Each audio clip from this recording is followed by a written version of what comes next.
Azərbaycanımıza dəyərli gərəkli cavan olsunlar. Azərbaycan igidlərin elisən. Sən bu adı heç vaxt əyməməlisən. Dünya miqyasında çox qüvvəlisən. Bir yanın Qarabağ, bir yanın Şirvan. Sən güclü vətənsən ay Azərbaycan. Bu yolda analar saçını yoldu. Azadlıq naminə qurbanlar oldu. Ağ qızıl, qara qızıl sərvətin boldu. Xəzinən Xəzərdir, kəmərin Ceyhan. Sən güclü vətənsən ay Azərbaycan. Var olsun Azərbaycanımız, gəlin Azərbaycanımızı alqışla. Elimizi, obamızı alqışla. Əlsənər əlləriniz var olsun. Barlı Bəhəri Şiryan kəndi var olsun. Şiryan cəmaatı var olsun. Atalarımız, analarımız var olsun. Azərbaycan mənim elim, Azərbaycan mənim dilim.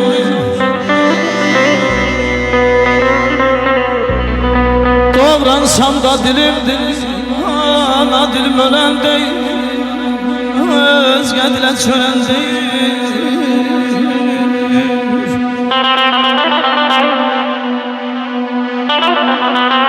Ay Elnur, mən vətəndən vətənə fərq qoymaram.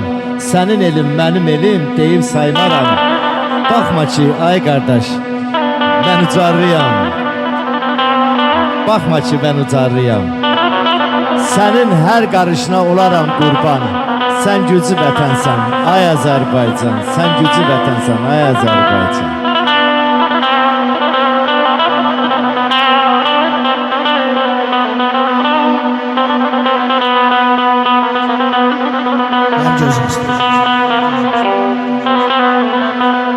Hem arazam hem de kürem,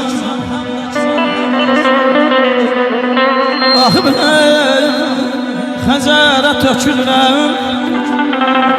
Dilim ölsəm mən də gönlüm bana. Dilim ölen değil, özgə dilə çölən değil.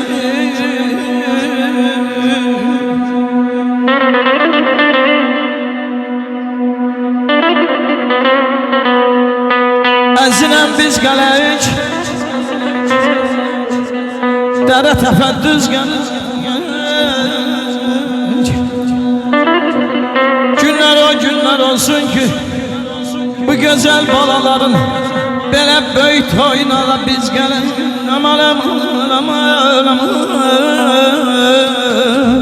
ay canım, qonaqlarımız var.